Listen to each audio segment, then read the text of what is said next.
Our public governance analyst, Zwelinzima Ndevu, joins us for more on this story. Mr. Ndevu, good evening to you. Thanks for your time. Firstly, your impressions of this afternoon's sitting and some of the developments that have unfolded. Good evening, and thank you for having me, and good evening to your listeners. I think one expected this to happen. You would remember that the ANC has a history of rallying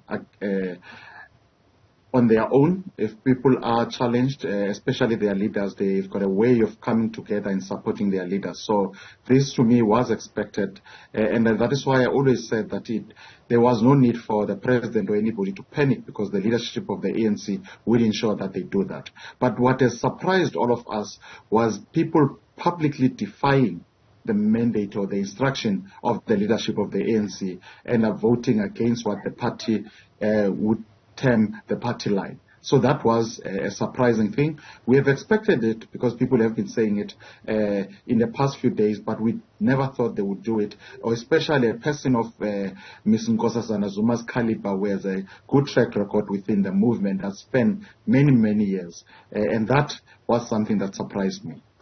Is it more significant that this defiance takes place in an open vote and not necessarily a secret ballot? It is more significant. I think it is clearly her saying that she wants to express her feelings because when she started talking about this or started voting, she said as a member of the party in good standing, was a loyal member of the party. And that, I think, was a message, there was an underlining message that she was sending, that while I am part of this party, I do not agree with the process that is being followed in this particular instance.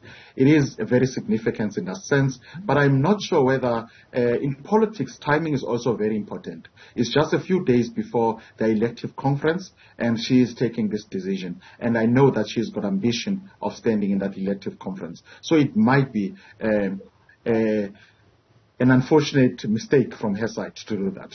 Well, she's standing by her word. Are the likes of leaderVuyolwethu and Zwelinzima any better off, given the fact that they decided to abstain from the session altogether? I think the fact that they've abstained does not necessarily mean that they have gone against it is only speculation from us who they would have voted for had they been there personally and voting.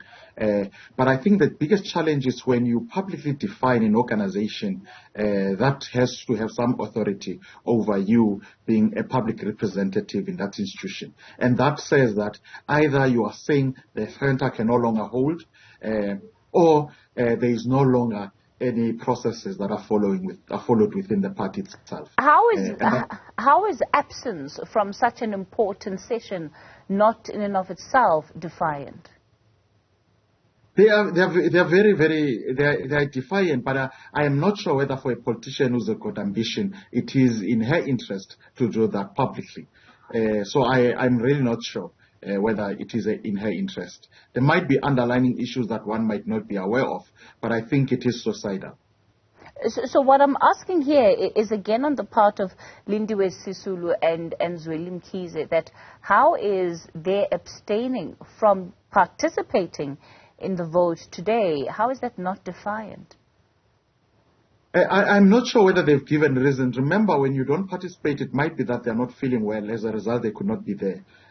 It might be that there are underlying reasons that they've indicated. But if it's solely because they do not agree with a particular decision that has been taken by a party, then that might have ramifications. But if there are other valid reasons why they are not part of this process, then those would have consequences. They would be consequential, that decision that they've taken. So I am hoping that there are justification as to why they have defined the party line. We must remember that while this process was meant to determine as to whether the president or the next step should be taken in dealing with the president's issues, it is also allowed within the law that the parliament can reject the report of the panel. So it is also part of the rules. It is allowed. Sure. That is why there is a process of voting.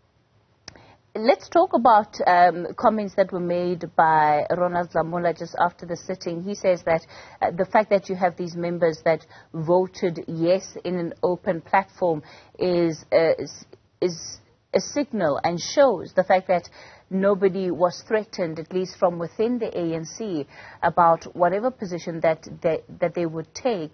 Yet at the same time, we have the chief whip saying she's going to be officially writing and notifying her party of the defiance of these members.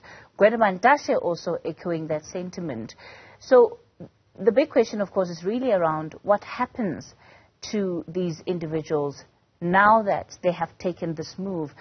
It is a couple of days before conference.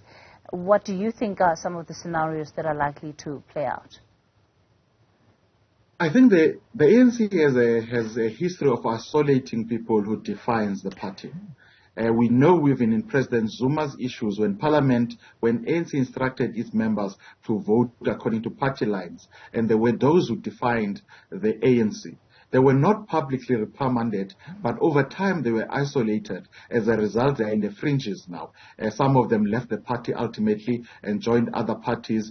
Some of them are still despondent even now. So I think even with these ones, as I indicated earlier on, that when there are challenges, the ANC has a way, the divided ANC has a way of rallying itself together and addressing those issues that they're dealing with as a united. They've got a way of showing a united front. I think even in this case, there are going to be consequences for this. Although for democracy, it is good that we see this dissenting voice, but I'm not sure at the personal level, at what personal cost do people go with these dissenting voices. What will be the cost to the party? You began this conversation by emphasizing the seniority of an individual like Dr. Nkosazana Dlamini-Zuma, the fact that she's still largely well respected in the organization.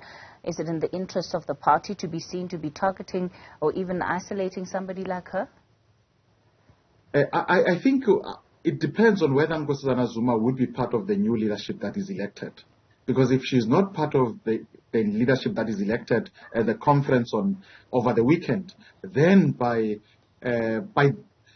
systematically then that he would then be isolated from the process and would ultimately not be part of the leadership of the ANC going forward. So it would not be openly vilifying them, but I think processes would deal with them in that sense. Public governance analyst Zwelinzima Ndevu will leave it there for tonight.